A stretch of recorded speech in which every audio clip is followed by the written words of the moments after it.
এই ভিডিওতে দেখছে যে স্ত্রী স্বামীকে লাথি মারছে এবং ঘুষি মারছে। আর স্বামী কিন্তু প্রথমে একটু হাসছিল।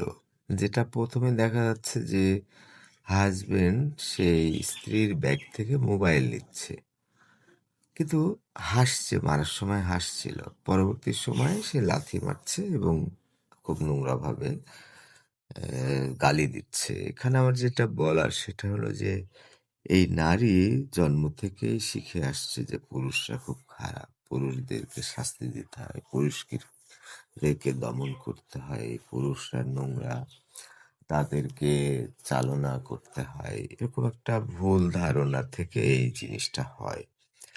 সে ন্যায় অন্যায়টা খুব গুরুত্ব দেয়, কিন্তু যেটাকে অন্যায় বলছে সেটাই ন্যায়, আবার যেটাকে ন্যায় বলছে আবার সেটাই অন্যায়।